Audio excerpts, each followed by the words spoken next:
On this week's episode, 007 and Fast 9 move once again. It's time for our fall gaming preview, and is it time to join the gangs of London? All this and more as we once again delve into the pop culture cosmos. And we're back with another episode of the Pop Culture Cosmos. This is Gerald Glassford from Pop Culture Cosmos, Game Source, Inside Sports Fantasy Football, and the Lakers Fast Break. We truly appreciate everyone out there listening to all of our great shows, and if you can, please give us that 5-star review on Apple Podcasts. Plus, if you can like, share, subscribe, follow, support, throw out some of those gaming stars at us, Facebook style, it is truly appreciated. But it wouldn't be a Pop Culture Cosmos without my good friend. He's our own monster hunter for Pop Culture Cosmos. You got to check out what he's doing today at popculturecosmos.com. Also, his great podcasts, the Super BS Gamescast and Topicocalypse, plus his awesome book, which I'm actually going to go ahead and share some thoughts later in the program on. Finally, congratulations, you suck. It is my good friend. It is Josh Peterson. What's up, man? What's up? So Nintendo Switch just made a few Monster Hunter announcements, and Funny looking how at that it, is. funny how that happens. I don't know if it's going to coincide with the film or not, but it makes me want to go back and play those Monster Hunter games. But at the same time, I know that I'm going to go back and play those, and then I'm not going to finish them. I'll get 2 hours in. It's how it always is with JRPGs for me. I guess Monster Hunter is Final Fantasy-esque in the fact that it is a JRPG with Western, sold to Western audiences. But anyways, yeah, I'm pumped on Monster Hunter right now, but then I know that I'll probably not be pumped here soon. Well, the reason why we're talking Monster Hunter is a new teaser trailer dropped for Monster Hunter, which got moved up as far as the release schedule in an almost unheard of move right now for movies. So we'll talk about that coming up here in a few minutes. Plus also as well, we're talking Gangs of London, which just debuted on AMC. It's actually been out a few months over on Sky Television and Cinemax and things of that nature, but just came out to AMC, and I'm going to share some thoughts on it. I think Josh will really like this series, and I think he really needs to check it out because it has a lot of elements that I think he will like, and we'll talk about that coming up here in a bit. It's time, Josh, for our fall gaming preview. We're going to go ahead and rattle off all the different things that are coming this fall to video games. And last but not least, congratulations, you suck. I've read a little bit of it now, so I'm going to share some initial thoughts on it coming up later in the program. You don't have to run and hide when I do so, Josh. It's okay. It's okay. But first, my friend, I want to talk about the movies getting delayed, because shock upon all shockers, and I'm being totally sarcastic when I say that, more movies got delayed this week, which seemingly happens every week. And the ban that Marcus de la Garza, who co-hosts the PCC Multiverse right now for you, has said he would go ahead and put a ban on. And I told him just to scrap it because it's seemingly we will talk about this every single week. Fast and Furious 9 has been pushed back to April, and No Time to Die has also been pushed back into 2021. Normally, you would say Fast and Furious 9, with its worldwide audience, is going to be the bigger of the two, although both have had over $1 billion movies. But of the two movies, the more impactful is No Time to Die, because of the fact that it was so heavily relied upon in the UK that Cineworld, who owns many, many theaters in the UK and also runs the Regal cinemas here in the United States, has decided to shut down, mostly off of the announcement of No Time to Die getting canceled. So I want to hear your thoughts, my friend, as I go ahead and share our video out to a worldwide audience. I want to hear your thoughts on what's going on with No Time to Die and Fast and Furious 9, because as you and I both know, Fast and Furious 9 is going to have a huge worldwide audience. So, I mean, the James Bond thing was they've been talking about it for a while. I honestly didn't think they would do it, mostly because James Bond movies have, traditionally come out closer to the, sometime in the fall months. And so I'm looking at it now, and I'm thinking, I know we've talked about this a lot. We've had many discussions on like the reopening process of movie theaters, what that's going to look like. When are people going to go back to the theaters? And one factor I never really did consider until I started reading about all this is the fact that if these studios keep delaying the reopening process, because let's look at it this way. Tenet, right? Tenet has made what, $45 million, somewhere in that. It's made 300 million, just eked out. It just eked out over 300 million. It does not look, even upon your initial estimations and mine as well, that it would get anywhere close to $400 million at this point, because it almost got beat out by Hocus Pocus. I mean, right now they haven't even reported the numbers, and Hocus Pocus actually won the weekend so far until Warner Brothers releases their numbers. Right, and Hocus right. Pocus came out how many years ago? A long time ago. Yes. Back when, yeah. Anyways, so yes, yeah. So that what what I'm trying to say is that, like, at this point, it feels like they have to weigh there are two paths they can take, right? They can take the path of just letting these movies go out into theaters and like creating this culture where eventually people will be okay going back to the movie theaters. If the movie is big enough, it'll pull people in, and then they're going to have to maybe hope on getting more returns via like VOD, or when the movie gets released on home video. Or, and I hadn't thought about this till the James Bond situation happened, and we saw, Edwards is closing down a ton of theaters. And, I didn't think about this point of it was the fact that, like, the more that we wait, right, the more that these production companies keep pushing these productions back, there might not be any movie theaters left to release to. And like, that is an issue outside of coronavirus, or, well, I mean, it's caused by coronavirus, but like, that's an issue that like I had never thought about before. Because you look at Edwards, they're closing a bunch of theaters. AMC has repeatedly been in the news, associated with the word bankruptcy. So I mean, they, even like reading these articles, AMC responding to the No Time to Die fiasco, it's the fact that like they don't have enough money to be, to just hang in the air for that long. I know Chris Nolan and somebody else is like petitioning Congress to save movie theaters, but yeah, if they keep pushing back and back, even if Congress were to give them money, it would not guarantee that they would still be able to stay open until these big these studios are ready to let these movies finally go into theaters. And everybody's asking for money right now. The airlines industry is again asking for a lot of money. There's so many industries out there that are asking the United States government for money at this point in time. It's hard to prioritize which one do you go ahead and give money out to, because right now, even the United States government cannot give everyone or every industry out there the money they need to survive at this point. There's just only a limited amount of funds. There's just only so much they can do. Right. And because of that, like, there's no guarantee Congress will be able to give money to the theaters. So here is the scenario now: is either they have to find some happy medium, whether that's releasing some in theaters, like the theaters that are open, and then putting some out on VOD, like splitting up where the profit's coming from. That would be one option. Or they're really throwing the dice here and taking a big risk, knowing that, hey, if I push these movies, Disney's been doing this a lot. They pushed a lot of their stuff back to the 2021, 2022. Yeah. Mm-hmm.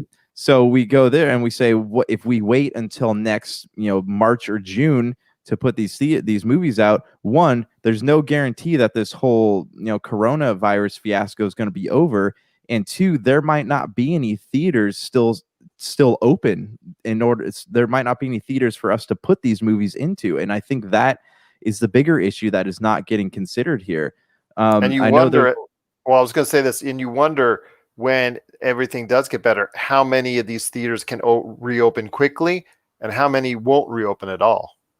Yeah, so yes, yes, especially that. So, and think about this, like you have all these people are complaining about. I know Universal had reached some kind of contract conclusion with AMC, and I think Edwards was part of that, where they said, "Hey, you can have these movies, and 2 weeks later, we're going to put them out on a VOD format."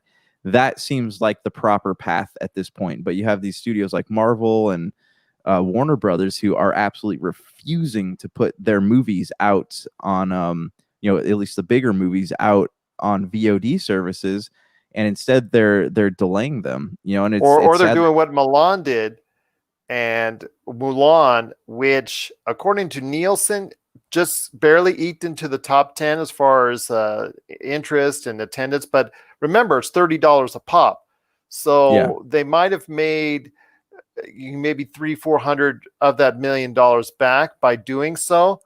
But I want to ask you this right now.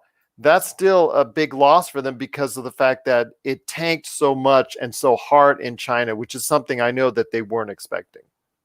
Well, yes, I know. Yeah, and there's a lot of like political stuff with Mulan in China also, which I think had a big effect on it. But you again, like you look at this, there is no even say coronavirus, everyone's like super comfortable. They're so comfortable just going back to the movies come February or March. You put out Wonder Woman, there is no guarantee that it is even going to make any of its money back. There's no guarantee that the movie theaters are going to be the culture that they once were. Just because you'll have people that are like, yeah, I totally want to go see this, and then you'll have people who are like, yeah, I still just don't want to go. It's not a fact of being uncomfortable. It's just a fact that they don't, they're being cautious. So I don't know, man. Like this feels it feels like these production companies are making some dangerous moves here, instead of just like having a conversation with like movie theaters and I guess even just the people who would go out to view these movies, just to kind of do. There's a lack of market research, I guess, is what I'm trying to say. I feel like there is a way out of this, but it's not being approached in the right way. No, but again, there's a lot of uncertainty on how best to approach it, my friend, because I mean, nobody seems to have the right answer at this point in time without losing hundreds of millions of dollars.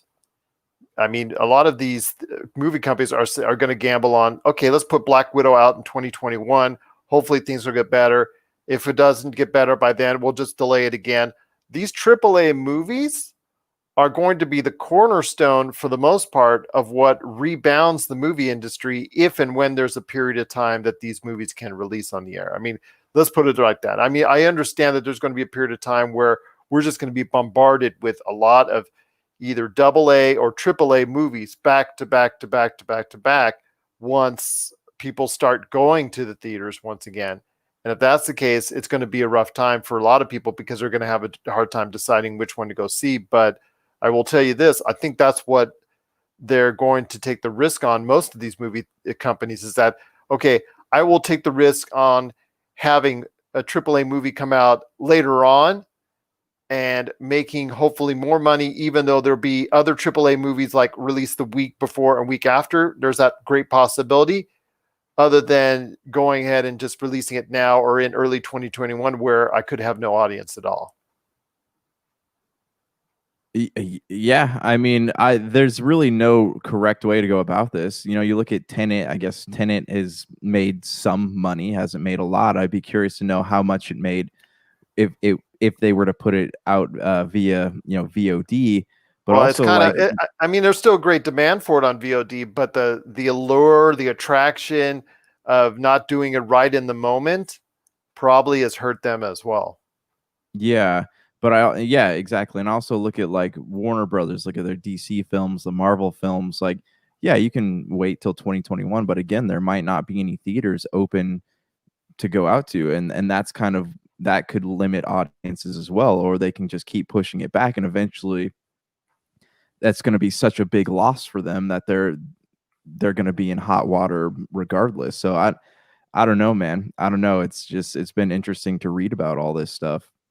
Absolutely has been interesting, and it's something we'll keep focusing on because, I mean, this is all part of the news in 2020 and 2021 going forward is these movies getting shifted around time in, time out, week in, week out. And we want to hear your thoughts out there on all these movies being shifted around and continuously put back, put back, put back. Is this something that bothers you, or do you agree with these movie companies that are out there that are just saying, hey, we got to do what's financially best for the film, and we think holding off our films for now is the best answer going forward? What are your thoughts on all this going on with the release dates moving back and back for all these AAA films? Share us your thoughts. popculturecosmos@yahoo.com. Well, speaking of movies, there's actually one movie that got pushed up from a February release to a December release. Or actually was even, I think, an April release to December release. Anyways, it's coming out in December, and that is Monster Hunter, with a crew that some people might be familiar with Mila Jovovich in the title role as the lead Monster Hunter, with her husband Paul Anderson directing the film. And the thing is, it's so funny because it just has that look and feel of Resident Evil all over again, which we saw time in, time out, time in, time out. And you can complain all you want about the films, but they made over $1 billion for Sony, and they were a big hit for Sony.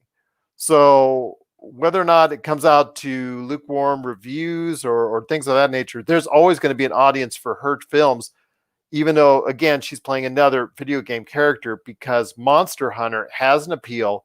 And I think Monster Hunter, although it may not do as well as Resident Evil movies, obviously because of the circumstances, it's still, if it comes out in December, which is still up in the air, I think Monster Hunter can still have an effect, or can at least it can have an effect positively, not only for the video game going forward, but also the movie audiences out there that enjoy video game movies. Because popcorn flicks seem to be the theme of the day that's coming to Netflix and all that in here in 2020. Okay, so this is an interesting thing because you look at it historically, Resident Evil films have not cost that much money to make, and they've always profited. And the reason they do that is because most of their budget's being spent on effects, right, as opposed to paying these high actor salaries. So you look at a movie like Monster Hunter, I guarantee you, and you can like quote me on this later if you want, but Monster Hunter releasing in December, they are in fact going to make their money back and then some, because it's not a high budget film, and it is something that like people, okay, you look at this whole thing, right? You look at the way that the console launches have been for video game fans. What we've learned from this is that video gamers, this is not like, they don't mind going out in public. It's like, whether it's to wait in line or buy a video game or talk to other gamers, like they seem to be less concerned about I guess contracting something. They're being cautious, but they're less concerned than, say, like the mom with a family of 5. So I think that people are going to go see the Monster Hunter movie. Do you think they might drop a VOD either same day or shortly thereafter?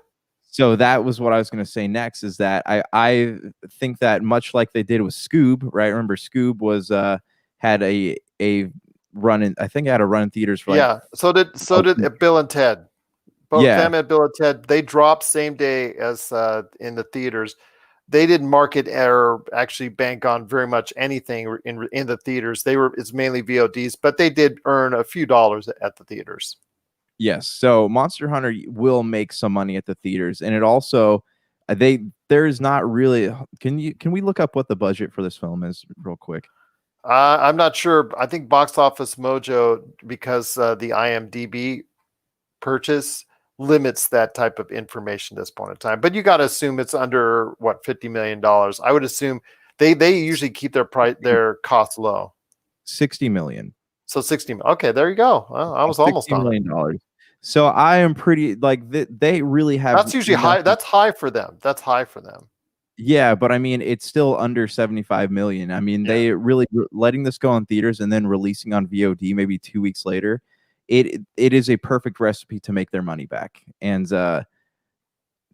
I don't know. I feel like there's nothing to lose at that point, though. What do you think, though? Because you're the big movie budget guy. You know more about this stuff than I do.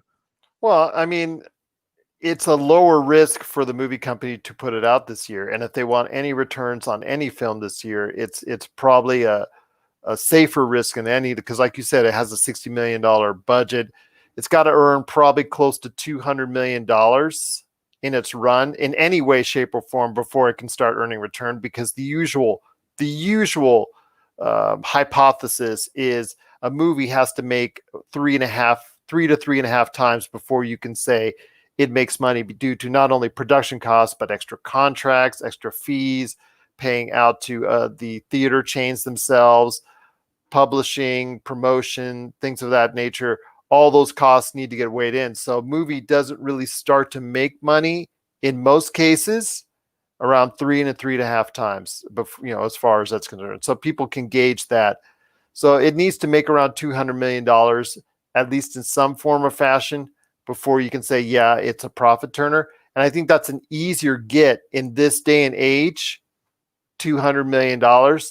It's an easier get for any film these days to get to that level than, say, like Tenet, which has to make probably 700-800 million before it starts seeing its share of profits in the, before it sees anything in the black, before Warner Brothers can say, you know what, that movie's in the black because it's turning a profit now at this point.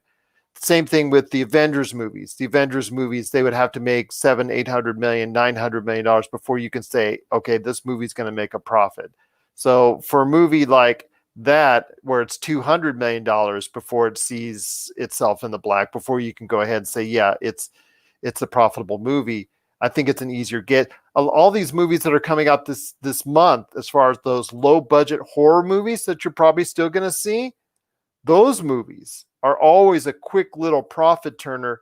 And I think under the circumstances, they can still do that as well. Yeah. So I mean, right, and what I'm getting at here is that if any film were to make, do okay in these circumstances, I think a film like Monster Hunter would probably be the one. Be the one. Be the one. Monster Hunter might be the one. And I agree with you on that. Plus, with all these other movies getting pushed around, pushed back into 2021, I would not be surprised if more movies right around that time it's getting released in December are going to get pushed back, or in November, because some of them may be concerned with just going up because you have to, by the end of the year, by Christmas actually, in order to get Oscar consideration. But others may want to just get pushed back entirely into 2021 and beyond, simply because of the fact that there's no real, as we just talked about with the theaters, no real way of you earning a great amount inside the theaters. So it may open itself up to a lot of room to have a chance to profit either in the theaters, or if it's released simultaneously on VOD, which I have a sneaky feeling that they will do. I have a sneaky feeling that they'll do that. Wouldn't that be crazy if just because there were no other movies nominated, that Monster Hunter somehow sneaks into the Best Picture category? My goodness, that would be scary. But it's also they're also including all the movies that came out this year on streaming. So if there's any good movies, like The Five Bloods has gotten a lot of acclaim. Palm Springs, which I saw earlier this year, that movie is still thought of very fondly. So there are movies out there that came straight to streaming, which will be considered due to the circumstances. The normal circumstances, it had to appear in theaters in New York and LA by Christmas. But I think because of circumstances, the Oscar community has changed those rules due to what's going on with the coronavirus. But it's going to be very interesting to see what's going to go down with Monster Hunter. And when it comes out in December, I still think Dune is going to get pushed back, even though we really want to see Dune. I think that movie is not going to stick its landing in December. But that's just me, because that's a very expensive movie, and it has to turn around a nice profit in order to do so. So I'm going to say right now that Dune is going to be out of the way. So that would leave a movie like Monster Hunter just sneak in there and get whatever market share there is at that point in time. Yeah, and about Dune, like, it's a real shame because, like, that is November, December, like that is the perfect time for a movie like that to come out, because all the people that grew up reading those books are at that point where like they're probably have a few days off for Christmas, few days off for Thanksgiving. So that's like the perfect time period for that movie to come out. And it would be kind of a shame to see that get pushed back, though you're right, it probably will. It would have been that. available around Christmas break, or just, but Yeah. it comes out, I think, mid-December, I Yeah. think, or something like that. So yeah, it would have come around. It would have been great for Christmas break.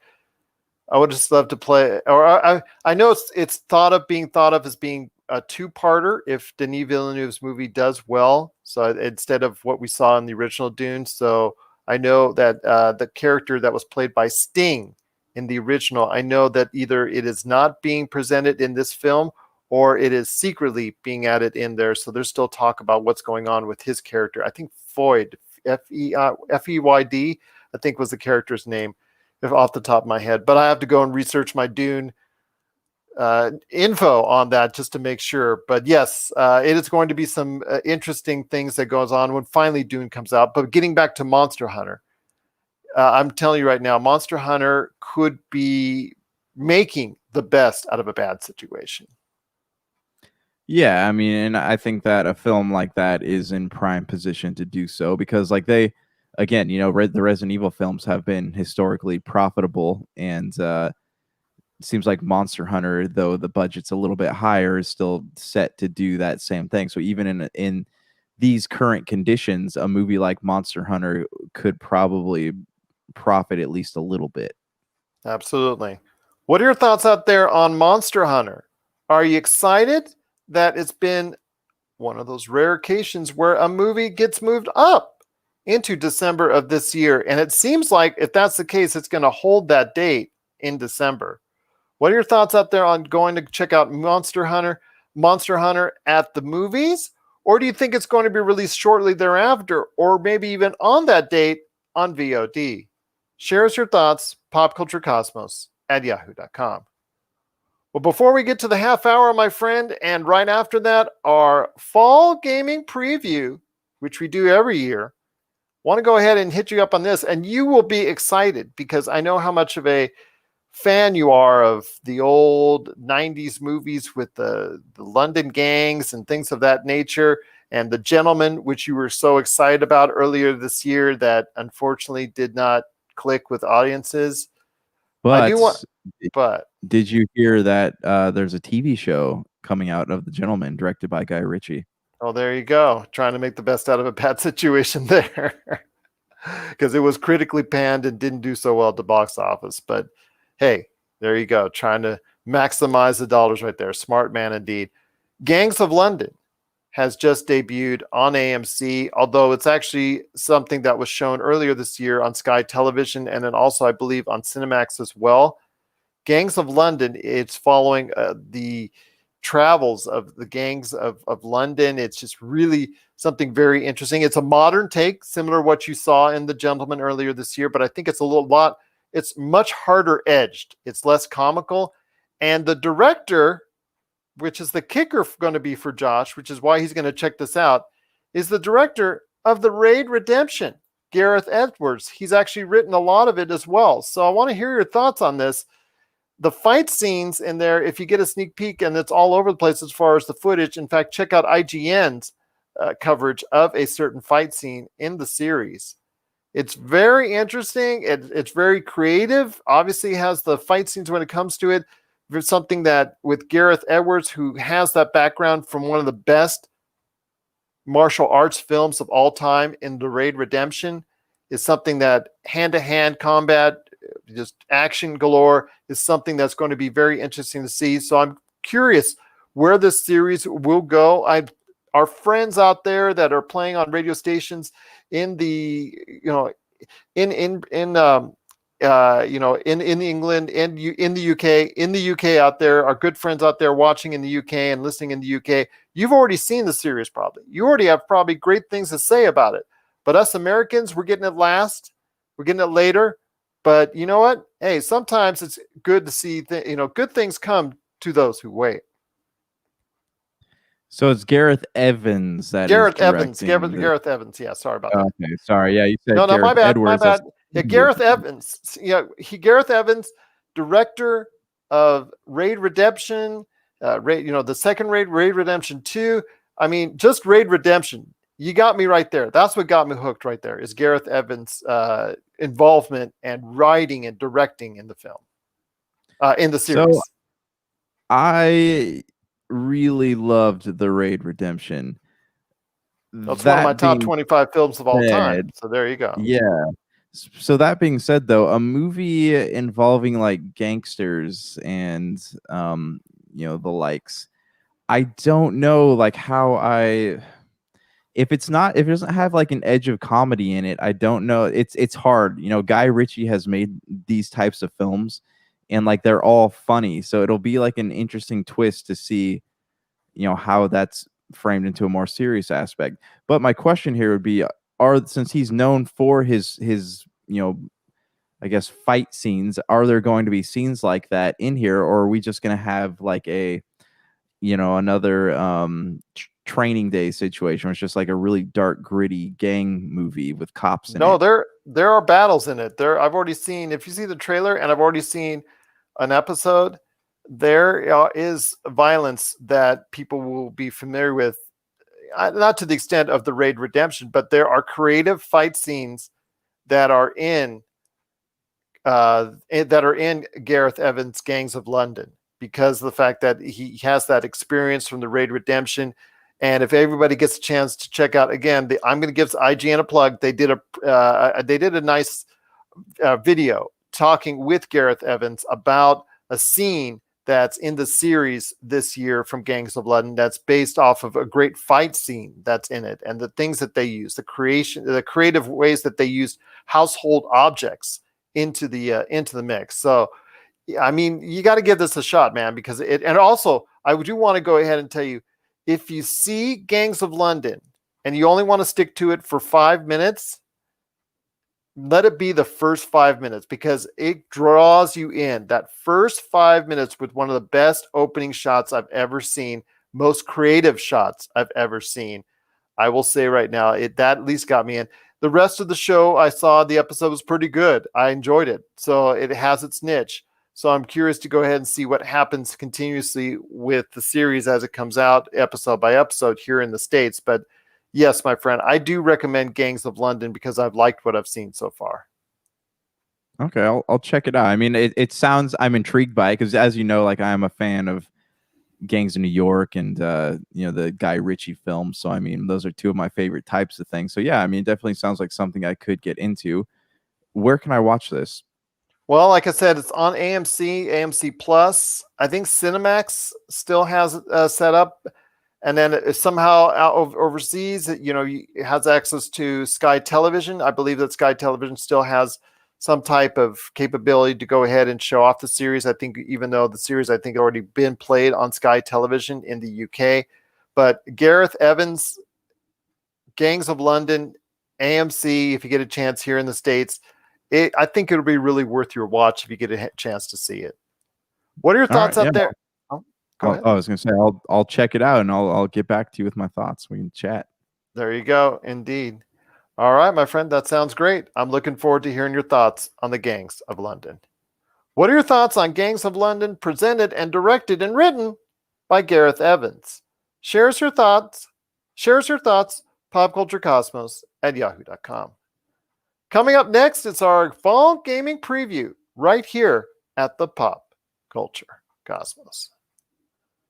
Well, my friend, thanks for coming back to us right here at the Pop Culture Cosmos. If you get a chance, go ahead and reach out to us at Pop Culture Cosmo on Twitter, or check out the latest news and trends in pop culture each and every day right on Facebook. You can like and follow us there on Facebook. Not only will you see our Facebook Live videos, which not only we do of Pop Culture Cosmos, we show the Lakers Fast Break, Inside Sports Fantasy Football there, but also our great gaming streams, not only video game streams, because I've shown off Destroy All Humans. I'm going to be showing off, coming up hopefully here in the next week, more of Kingdoms of Amalur, Re-Reckoning. I want to go ahead and show off that because I just put a review on popculturecosmos.com on that. But also, we show off some great Dungeons and Dragons streams every Monday and almost every Tuesday as well. So hopefully you get a chance to check that out. You can always look at our back library of videos. There's now it's growing into the tens and tens and tens and soon into the hundreds, just like our podcast. So you want to go ahead and check it out today, Pop Culture Cosmos on Facebook Live. Well, my friend, before we talk video games, did you want to go ahead and get your gaming thumbs ready, get your gaming fingers ready? Because we're going to be talking fall gaming here right now. Let's do it. Been practicing. Been doing some hitting up that old. Sorry, I'm like trying to match my thumbs here. On Games Pass, doing the old playing some of those sweet free ones. There you go. Absolutely. And there's sort of more to be talking about here when it comes to Xbox and PlayStation, because obviously there's a console war again that's going to break out here in the not too distant future. And we'll talk about that here coming up in a few minutes. But first off, October really kicks off the fall gaming slate for us, and what just came out this week was for the limited time for all you Nintendo Switch owners out there, Super Mario Brothers 35. That is the 35-player multiplayer for the Nintendo Switch. And I'm telling you right now, if you get a chance, it looks very fun. I hope you get a chance to go ahead and play it, because this is part of their 35th anniversary tribute to Super Mario himself. So I want to hear your thoughts. Are you interested, Josh, in Super Mario Brothers 35? Because you can only buy it and download it for a limited amount of time. I think till March or April of next year. It's weird to me. I don't know why Nintendo keeps doing these like limited releases, right? Because Mario 3D All-Stars is another one that's going to be taken off shelves come March. So I don't know whether they're like trying to create a demand for their products, or if it's just because they're Nintendo and they can. Here you could. I think it's a little bit of each. Yeah, because I mean, you could probably release a game like Mario 3D All-Stars and sell it for like $120, and people would still pay for it just because it's a Nintendo product. So, back to Mario 35. Yeah, it's something I was going to download. I was thinking about that earlier today. Something I do want to download and try, but like I never liked, and this is going to make me sound really unpopular, I never liked those old Mario games very much. Like I played them, when I went to friends' houses, or like my dentist had it, and they were fun, but I mean, they weren't like Sonic to me. They moved really slow, whereas like Sonic was a super fast-paced game, and you got sucked in by all the advertising seen in the CBS documentary, which we highly recommend, Console Wars. I was a Sega kid, and like my friends had Nintendo. I was like, oh, that's cool, but it's not Sega, so that was I was tainted by Sega growing up. And well, the Console Wars got you. Did you check out the CBS All Access documentary yet? I haven't had a chance yet. I'm going to. I am going to. But like, I keep thinking about this, or I have thought about this, is the fact that like I didn't know there was a console war going on when I was a kid. So it's just like my parents bought me a Sega. That's what I played, and it's I enjoyed playing Nintendo. I enjoyed Mario, but I just never. It was not like my go-to. So that being said, yes, I do want to play it. I do want to try it just to see what it's like, but it's probably not going to be something I'm going to be like sticking with for a while. What about you though? Do you have any interest in playing it? I do very much so, because I do have always a soft spot in my heart for Mario. I will tell you, my friend, though, when it comes back to the console wars, if people get a chance, check out the interview I had with Blake J. Harris and Jonah Tulis, the directors of Console Wars. And I directly thanked you on the air, by the way, when I was speaking to them, for introducing me to the book Console Wars that Blake J. Harris wrote, which you can still get today at Amazon and Barnes & Noble while you're buying. Congratulations, you suck, by the way.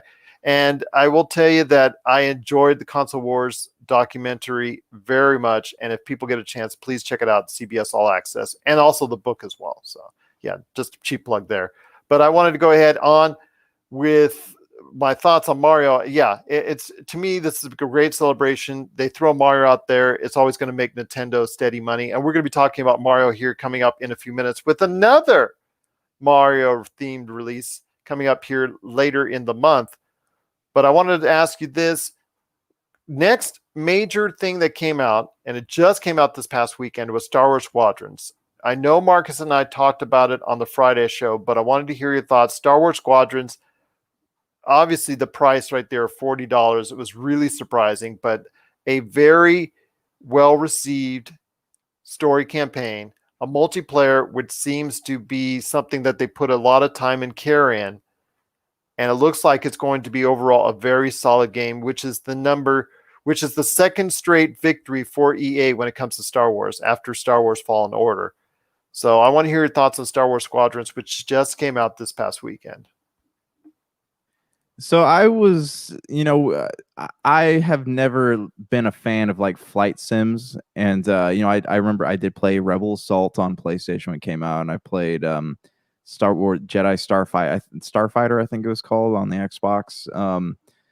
So at first I was really on the fence about this game. Like it looked cool, but it's not my style game. But then I started watching some videos of it, and it looks really cool. So It does.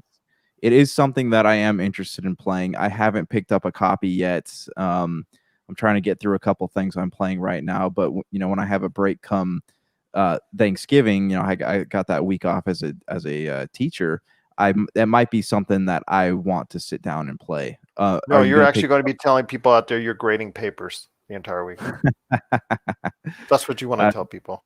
Little bit of both, maybe. Who knows? But is this something that's like on your queue right now? It is on my queue. I'm very interested. Yeah, but like you, I've got reviews left and right of products I still have to finish first, and things I got to catch up on writing wise, as far as catching up for popculturecosmos.com. And of course, the NBA finals still going on. There's so much on our plate right now that it's really hard to say, you know what, I'm going to drop everything and go Star Wars Squadrons. But I'm surprised, man. $40, which is an almost unheard of price for something that is perceived to be a big league game.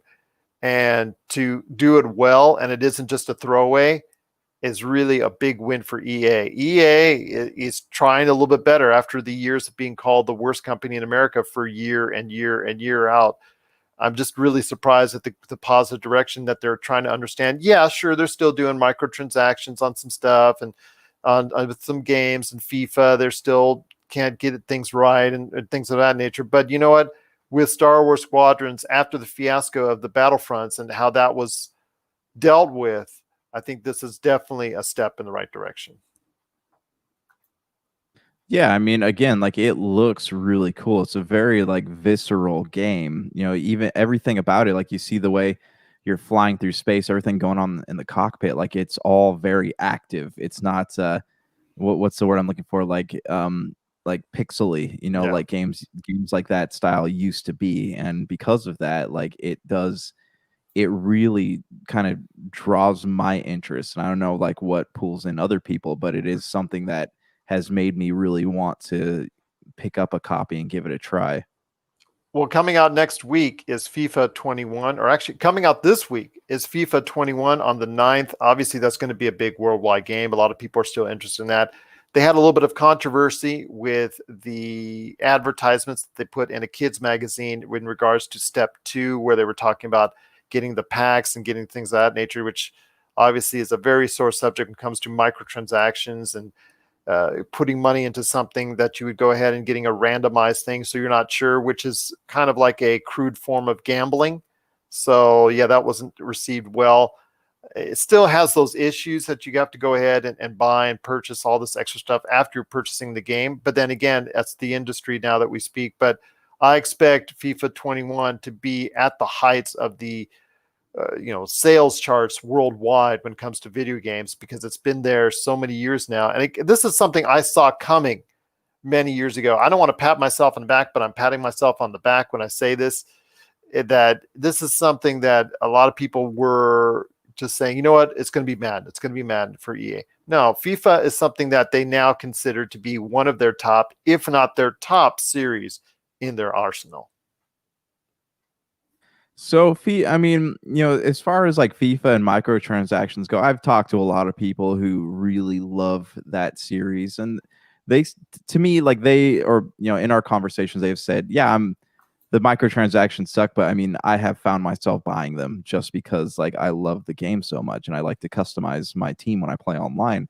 And I totally understand that. I mean, I FIFA has never been like, I don't know, like it's not one of those games where you have microtransactions that let you actually like be better. It's all aesthetics. So I mean, EA is, they've kind of been a little smug when it comes to microtransactions, but I think with like a game like FIFA, it could be okay. But again, I'm not a huge fan of that franchise. That being said, though, I do really admire the franchise, right? Just because it's taken a sport like soccer, and it is a beautiful game. I mean, we've seen it. We've seen it when we've been to E3. We've seen it during a lot of some of like the Gamescom stuff. Like it is a very, very beautiful game. It's not something that I am like in line to play, but I do see why people are enamored by it. Coming out the next week, Mr. NHL fan, is NHL 21 right after it. Shout out to my friend Corey Gatter, who was who was with me on so many episodes of Game Source way back in the day, and him and Chris. Cannot thank you guys enough for all you did for me for Game Source. But I remember him just loving NHL each and every time out, and I'm sure he's going to be picking up. And for all those fans, there's a nice base of fans that love NHL 21. And for those fans out there, NHL 21 is coming out on the 16th of October. Also coming out on the 16th of October is, again, another Mario themed product, but this is kind of different. This is going to be Mario Kart Live Home Circuit. This is something I checked out the video, which Nintendo's video had an overview of this already. This is going to be something that comes with an actual physical cart, either Mario or Luigi. Comes with basically a track that you set up via 4 checkpoints that you make along the road, and you can design it pretty much how you want. You have to make sure you have to have a hard floor. First off, you can't be doing this on carpet; you're going to be going nowhere. But yes, you got to have a certain space to do it too. But it's bringing in that augmented reality as far as you downloading the game onto your Switch, and you're basically guiding this cart against augmented enemies. And also you can go ahead and race against other people, up to 4 people, but they have to have Switches as well, and the 4 cars. So it's about $99.99. It's a little bit pricier than most games, but again, you're getting a physical cart and the game. It's an interesting concept. There's some variations to it as far as what you can do as far as the themes and the different types of race modes. Mainly the track configuration, which you make yourself based off of the 4 checkpoints, is the key right there. So I want to hear your thoughts on this augmented reality game, Mario Kart Live Home Circuit. So it's funny you mentioned this. This is something that I have been asked to inquire about as Christmas. By who, I may ask? Yeah, the boss lady, So I went into GameStop and was trying to see if I could pre-order them. They had such very limited pre-orders for these, and they said, yeah, well, I memean, it's expected to be like a hot holiday item. So they're like, hey, come back on October 16th, and we can't, I guarantee we'll probably have some in store, or we know that our warehouse will be stocked with a lot of this because we're expecting to sell a lot. So, yeah, if you're someone who wants this game, you should probably go line up on the 16th when the game comes out.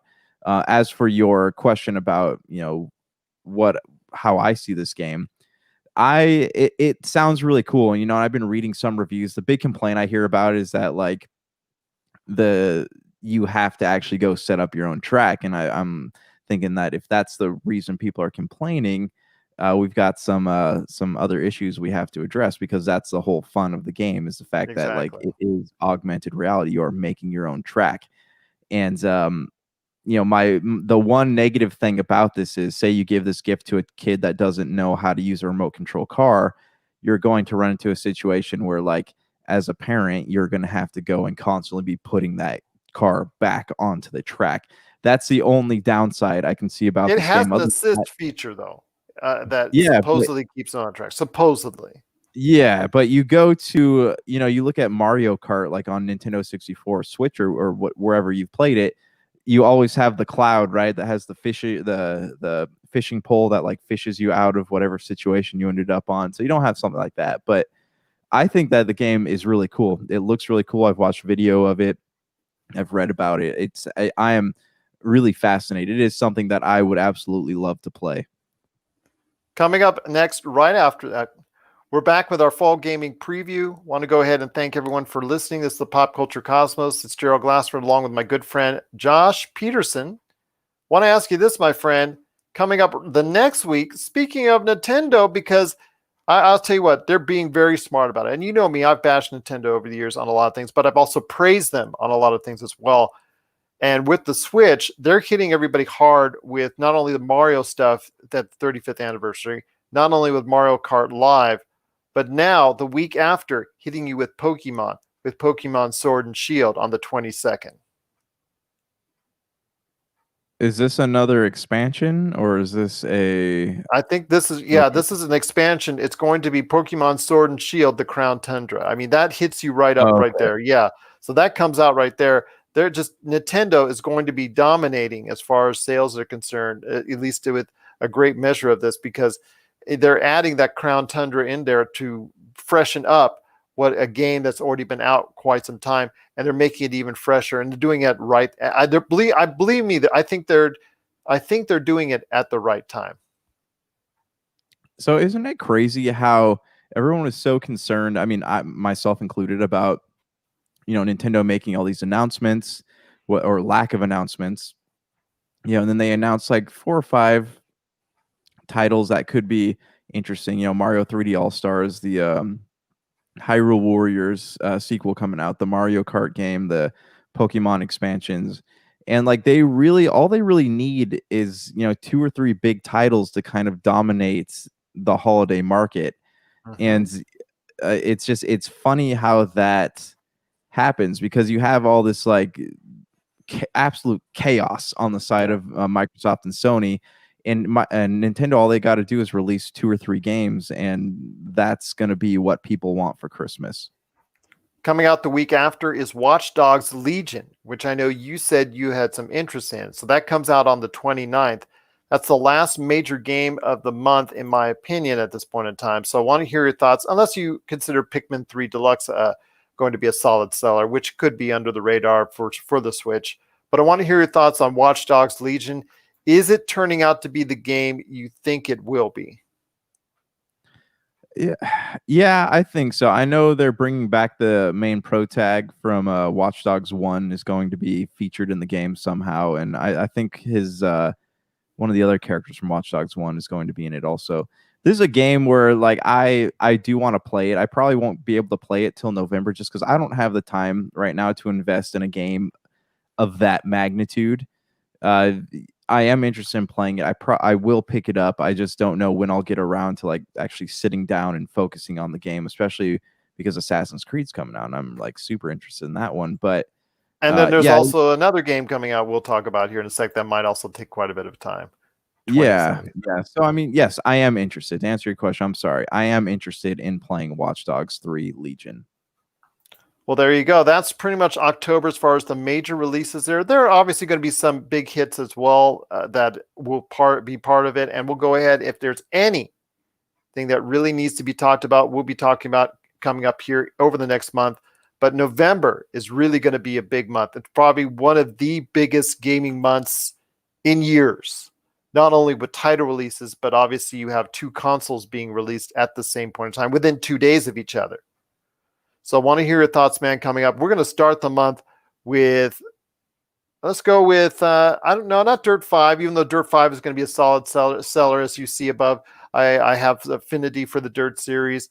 I want to start with November 10th and Assassin's Creed Valhalla, because November 10th is going to be a big day, because there's a console release on that day with, I believe, the Xbox series coming out on the 10th, and then the PlayStation thereafter. But Assassin's Creed Valhalla, tell me your thoughts on November 10th. Not only may you be picking up a console, but obviously a big game as well. Yeah, Assassin's Creed Valhalla looks amazing. I don't know if you got a chance to check out that new story trailer, but it looks I don't know, it looks like it's a setting that's similar to what the original Assassin's Creed was, but it's familiar because we've all seen like the Vikings show and just a lot of the documentaries. So yes, my big question here now is that, you know, I'm definitely going to try to get an Xbox Series X on November 10th, but is it you know, am I going to end up playing it on Xbox One or Xbox Series X? I guess it depends on if I get the console. Are you going to pick it up though? Any interest? I'm leaning after the announcement of Bethesda back into it. I'm now off that fence. I was clearly off the fence. Well, let's go ahead and close out our conversation first. Let's go out and close out with the Xbox Series X and the PlayStation 5 conversation, because the Xbox Series X and the Xbox Series S comes out November 10th. PlayStation 5 comes out on November 12th. And we'll go ahead and talk about that at the end of the fall gaming preview here. But right after that, as far as, I mean, there's a lot of games that are coming out right around that time. And probably the biggest of them all will be Call of Duty Black Ops Cold War. Of the games that are coming out right around that time, I mean, because you're going to be seeing a lot of PlayStation 5 and Xbox Series games that are coming that we've seen before for, you know, on previous systems. But of the big games, November 13th is also going to be a big day, because Call of Duty Black Ops Cold War, just after these consoles get released, Call of Duty Cold War comes out to consoles. Yeah, I mean, yes, this is a Call of Duty that might make me want to go back and play Call of Duty again. It's just, I Zombies don't was think just announced last week. The what? Zombies. Zombies, yeah. So this is a game I do want to play. It's not something I'm going to be running out to get on launch day, though. It's Call of Duty. It'll be around when I want it to be. I think there are more pressing games coming out, but I know that there is a big audience and a lot of people who are going to play this. So I respect that. Absolutely. It's going to be something that might get me back into the Call of Duty series. I know Marcus has been trying to draw me in because he's getting back into it for the first time in several years. He was a competitive Call of Duty player, and he's getting back into it. He's getting his friends back into it. He talked about at length the zombies and how much he wants to go ahead and start playing that again on Call of Duty Black Ops Cold War. I'm looking forward to the story and playing through it, and of course the multiplayer as well. So Call of Duty Cold War, Black Ops. If we've got any money left over after buying a system, if we buy a system, we might have to spend it on Call of Duty Black Ops Cold War. Coming up the rest of the month, there's still one more big title. And I'm sorry to all Kingdom Hearts fans, it's not Melody of Memory, or it's not also as well Hyrule Warriors Age of Calamity. It is Cyberpunk 2077 as the major release left on the slate, and that is coming out. Just want to go ahead, and that is coming out November 19th. November 19th, so about a week, a little over a week after you have your brand new Xbox Series S and PlayStation 5 or Xbox Series X. You'll be able to go ahead and buy Cyberpunk 2077. But fear not, it'll be on every major system, including PS4 and Xbox One as well. So I want to hear your thoughts. This is something that we've really been gearing up for. It's been a lot of hype for this game. Obviously, the success of The Witcher 3 for the parent company and the parent studio is something that we need to take into account. So what are your aspirations for Cyberpunk 2077? I mean, I'm excited about it. This is a game that we've been talking about for years. It is a game that has, you know, already garnered critical praise, even though it hasn't been released yet. And it's something that this is the reason. Like, this is a game that people who haven't played games in a long time are excited to get back into and play. So, Keanu Sans. Right. So yeah, I mean, I'm definitely excited about it. The big question here is we're getting closer and closer. Is it going to get pushed back again? It still could happen. I don't think so. Because we're not dealing with something that right now is the same in effect as the theaters and movies and all that video on demand and the uncertainty of it all. Gaming has never been higher in 2020 as far as revenue is concerned. So people are buying games a lot more digitally. So I think if it does get delayed, it's not out of wanting to go ahead and do, it's out of necessity. But I have a feeling they're in crunch time, and I'm feeling they've already delayed this once, because I think it was a September release, if I'm not mistaken. I think that they're going to go ahead and stick to this landing in November, and I think they're going to make it right. Although if I'm proven wrong, I'll just go ahead and say it on the air. I was proven wrong. But I want to go ahead and say this right now that I think Cyberpunk 2077 most likely will be coming out on November 19th, right in the midst of a new console generation launch. And I'll tell you what, it's going to be something that's probably going to be one of the best or one of the most analyzed games of the year. I don't say it's going to be the best game of the year or best games of the year. I will say it's one of the most analyzed games of the year. It's going to be this year's Red Dead Redemption. Mm-hmm.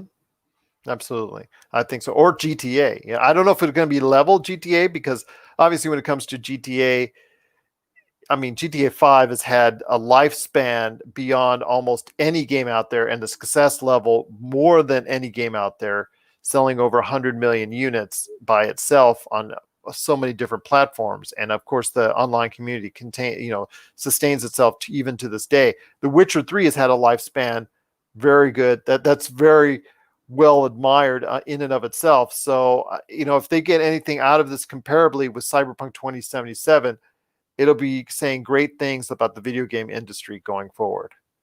Well, wanted to go ahead before we head on out, my friend, and as we close out our fall gaming preview, I wanted to revert back a week to November 10th and November 12th. And you and I are going to be touching on this again on at least more than one occasion. But before we head on out on our fall gaming preview, I want to hear your thoughts on the console generation that's starting up on November 10th with Xbox Series S at $299.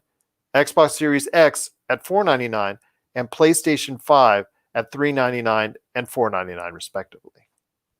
I think that both companies, so Microsoft, I guess, was a little more like let you prepare a little more for like getting one of these pre-orders. I think that both companies like kind of messed up by not creating more product. They have such little product and all these we're gonna have another conversation about this on another time, but with like scalping. So they created this thing where like there are a few people got it, some scalpers got it, but they've created this scenario where there's so many people scalping pre-orders online that the people who actually want to buy these consoles and play them won't be able to because they won't be able to afford them. Because you go on eBay right now and like the cheapest one's like $1,800. So I think both companies messed up by not creating enough for their customer base, and who knows when these will be readily available.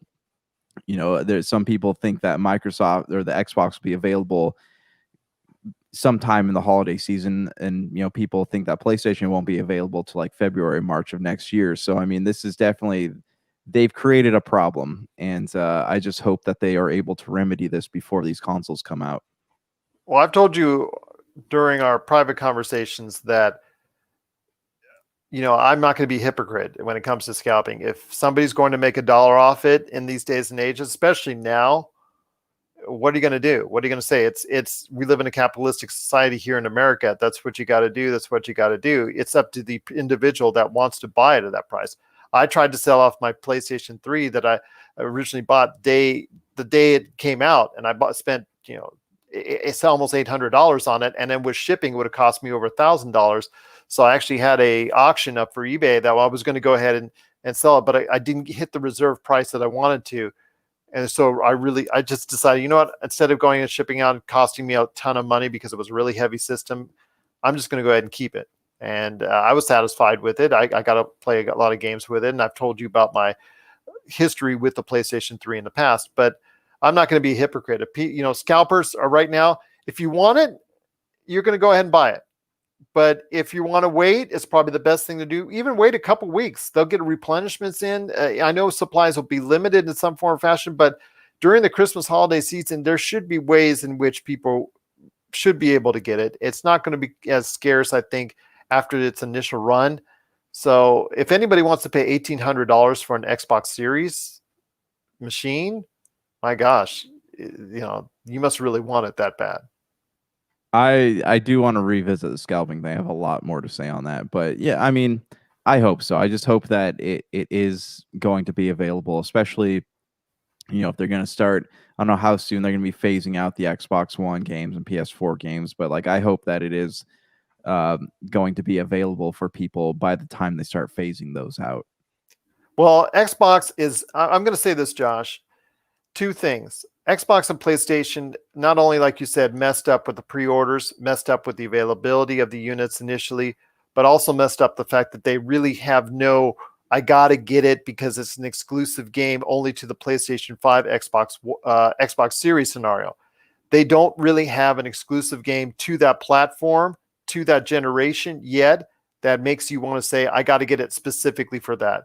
So they don't really have any launch titles outside of games that you can get on the older systems that's really going to say, you know what, I got to get it. So that's a fault to both of them as well. They were just in such a hurry to release these consoles, they didn't put the emphasis on the games themselves, which is very disappointing.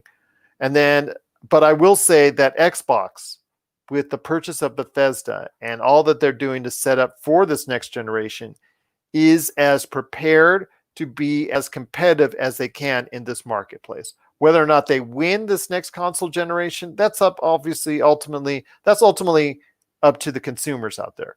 But I can say without hesitation that if there's any point in time in any console generation that Xbox is most prepared to win it or be competitive in it, then I'd say now is the time. Yeah, I mean, I just hope that they're available for people that want them. I know, I feel like we're the beginning of the console race outside of like purchasing the initial console. I feel like it'll really like actually start in 2021 when all the exclusive games start coming out. Yeah, and that's really when a lot of people will be interested. Are we going to go ahead and get one early? Josh is leaning on it. I'm thinking I'm back on the fence, so we'll see if opportunity strikes. You never know. You never know. But it is a new console generation happening on November 10th and November 12th with the Xbox Series units and also the PlayStation 5. What are your thoughts on our fall gaming preview? Which games and consoles are you interested in getting this fall? We would love to hear your thoughts as far as part of our fall gaming preview. Want to hear your thoughts on that? popculturecosmos@yahoo.com. Well, my friend, it's been a great episode. I cannot thank you enough for joining me. You've got Marcus de la Garza sitting in the big chair for you on Thursdays or on Friday's show. But before we head on out, my friend, I got to tell you, I have read a few pages of Congratulations, You Suck, finally. And that's always my shot at you when I say that. Friendly, though. So far, I will say this. I don't want to give any spoilers away out there, but I will say, without a doubt, it's a very introspective and very personal story. It bleeds through. And just because I know you, I've known you now since 2015. For you, that's been unfortunate, I know. But I've known you since 2015. And what I know of you, I know this is this has to be your most personal story you've ever written. Yeah, man. It is. I mean, I think that's one of the reasons it took me so long to finally get it all out there. But yeah, I am there was a lot of hesitation, to put some things into that book. Granted, like it's highly fictionalized. A lot of it's just at the core of it is stuff like from my own experiences and stuff that I feel. But yeah, man, it was a book that I don't know, it's a story that I felt needed to be told. It wasn't something I was just doing for attention. It's something that I felt compelled to do. Although if there's a section in your book that deals with a loudmouth co-host podcaster that you really don't like and you want to undermine, I'm leaving right then and there. No, you're good, man. You're good. That's for the next book. Okay, sounds good. That's fair enough. So for Josh Peterson, this is Gerald Glassford. It's another beautiful day in paradise right here in the Pop Culture Cosmos. We thank you for listening. And here's hoping you have yourself a great